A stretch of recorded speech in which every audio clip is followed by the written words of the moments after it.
Hey, and welcome back to another video. So, exactly 10 years ago to this day, on June 24th, 2010, the iPhone 4 was released. It is easily considered as one of the greatest mobile devices to have ever hit the market, as its build quality and design set the ultimate standard to what every phone manufacturer, even today, looks up to. It caused a media sensation due to an early leak at the hands of an Apple employee and wowed the world even before it was released. And when it finally fell into people's hands at launch day, everyone was nothing short of impressed. Competing with phones such as the Nokia N8 and the original Samsung Galaxy S, it was the first iPhone to start the rivalry between Samsung and Apple. It was also the last major iPhone release that Steve Jobs worked on until his death on October of 2011. So today, at the 10-year anniversary mark, let's take a look at the history of the iPhone 4 and what made it so special. But first, don't forget to hit that like button and check out my channel, and if you like what you see, please consider hitting that subscribe button. Also, turn on your bell notifications to get notified whenever I upload a new video. I'm also on Instagram and Discord, to where I post teasers and behind the scenes and other stuff that I don't post on my YouTube channel. You can find me on those using the links down in the description below. Alright, let's jump right in. So the story of the iPhone 4 actually starts 3 months before it was even revealed to the public.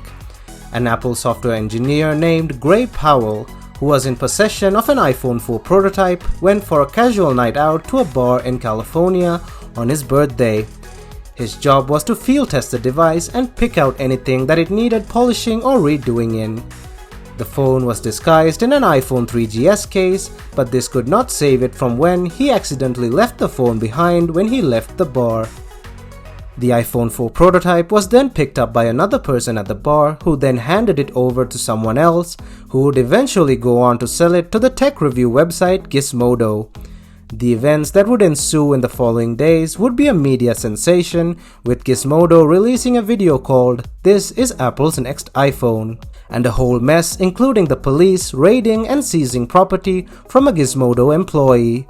The iPhone 4 was already getting the attention of the world even before it was released. And finally, on June 7th of 2010, the iPhone 4 was officially announced to the public, with Steve Jobs also jokingly hinting at the leak at the announcement. Today, we're introducing iPhone 4, the 4th generation iPhone. 8 new features of the iPhone 4. The first one, an all-new design. Now, stop me if you've already seen this.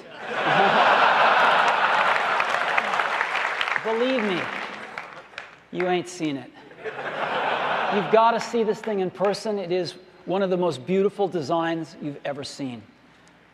It was announced with the slogan, "This changes everything again," which was more than true, as it started a silent revolution of change within the smartphone market that all modern smartphones go by today. The phone received extremely positive impressions, as its design, build quality, and new features were all new to the mobile market at the time. It was built of glass with a stainless steel band which doubled as an antenna.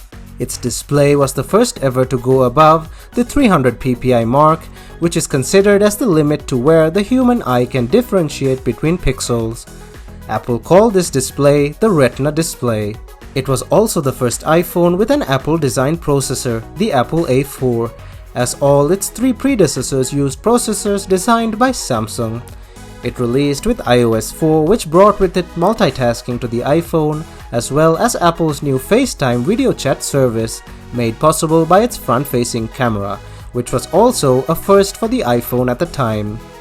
It was released for CDMA networks and was the first iPhone to not be exclusive to AT&T only. All this combined was a huge deal back in the day, and it was all over the news. Over 600,000 pre-orders for the iPhone 4 were placed within a mere 24 hours after it was announced. And finally, when release day came by, the lines outside the Apple stores were longer than ever. The iPhone 4 was released to the public on June 24, 2010 and was an immediate hit. However, shortly after release, the phone was plagued by reception issues when people held their iPhones in a certain way. The reception would drop if the user touched the lower left corner of the stainless steel band. This was eventually called the Antennagate issue. Acting fast, Apple tried to fix the issue with iOS 4.0.1, however, this was unsuccessful. Apple later announced that they will be giving out free bumper cases to fix the issue by stopping contact between the frame and people's hands. This proved to work but was not a permanent fix. Despite this, many people who purchased the phone said they were satisfied with their iPhone 4, and the phone sold unchanged until September of 2013 when it was finally phased out. Now let's take a closer look at the iPhone 4 and see what all the fuss was about. The one I have here is the Sprint CDMA version of the iPhone 4, which lacked a SIM card slot, however its specs are exactly the same. The iPhone 4 is built of glass on the front and back, as well as having a stainless steel band that runs around the phone, which also doubled as an antenna. These materials had never been used to this extent in any phone at the time, which easily gave the iPhone 4 a premium status among the rest. It also set the standard for build quality and design to which most phones still follow to this day. On one side we have the volume rockers and profile switcher. Up top we have the power button and headphone jack, and at the bottom we have the 30-pin connector, microphone and speaker. The other side would usually contain a SIM card tray, however it's missing on the CDMA version of this phone. The phone feels extremely premium in the hand and easily outclasses some budget smartphones of even today, in terms of build quality and design. This design was abandoned in 2014 with the launch of the iPhone 6. However, the design is rumored to return with the upcoming iPhone 12. The first iPhone to feature Apple's Retina Display technology, the iPhone 4's display was one of a kind back in 2010. With a resolution of 640 by 960 pixels and a pixel density of 300 pixels per inch, the iPhone 4 was advertised as having a display on which the human eye can no longer differentiate between pixels, the sweet spot being the 300 ppi mark. This is true to a certain extent, however there have been many debates saying that the actual sweet spot is around the 477 pixels per inch mark. More modern displays do go above this as it has its own advantages, but it's still considered the sweet spot as even the iPhone 11 features a 300 ppi display in 2020, but obviously features better engineering to display a higher quality image. The iPhone 4's display was an LCD panel with a 3:2 aspect ratio and featured a Gorilla Glass touchscreen with scratch-resistant coatings. The iPhone 4 shipped with iOS 4, which brought with it a whole new set of features such as FaceTime, multitasking, a redesigned home screen with newer folder options, and many more. FaceTime was an instant hit and was usable via the front-facing camera on the iPhone 4. Game Center was also introduced with iOS 4, which was an online multiplayer social gaming network which allowed in-game challenges and interactions between friends. It was also the first to be called iOS instead of iPhone OS.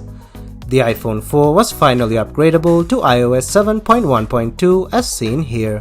Taking a look under the hood, the iPhone 4 featured Apple's first ever in-house designed processor, the Apple A4.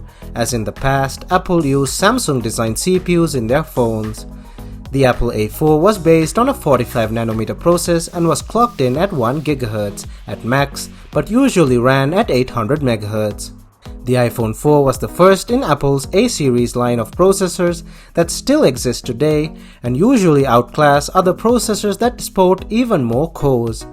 A true testament to Apple's design and engineering ability.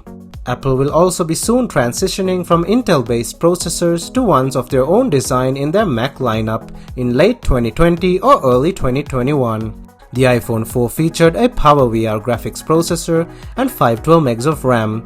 It was offered in 8, 16 and 32 GB storage options without expandable storage. Now let's talk cameras.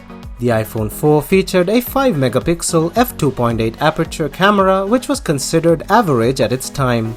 It had a single LED flash and could record video at 720p at 30 frames per second.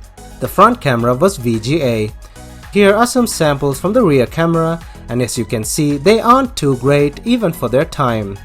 This was a time when the Nokia N8's camera was considered as the best. Apple started getting noticed for camera quality only starting with the iPhone 4S in 2011.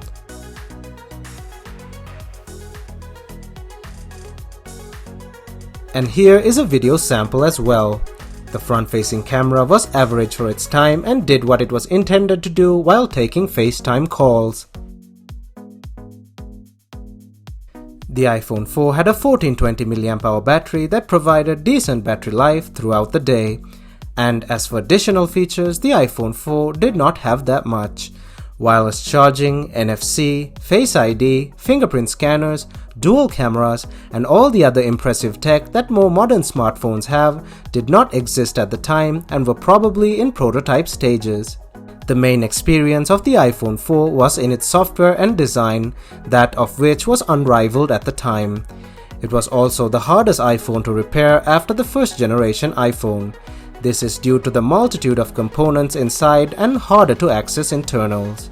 So as a final conclusion, I'd like to say that the iPhone 4 was a turning point in the smartphone industry, which brought with it an amazing design and build quality to which other manufacturers looked up to and improved their designs based upon it. Apple is no stranger for setting examples of design and quality such as seen in the iPad, the Apple Watch, and the Mac lineup of computers. And this standard is what pushed others to do better, which overall benefited the users and the market in general. Without phones like the iPhone 4 and the original iPhone, we'd probably still be stuck with clunky plastic phones and terrible watered-down versions of computer operating systems in our phones. So that's it for this video. Thanks for watching and I hope you enjoyed it. Don't forget to hit that like button and check out my channel, and if you like what you see, please consider hitting that subscribe button. Thumbs up and I'll see you guys in my next video.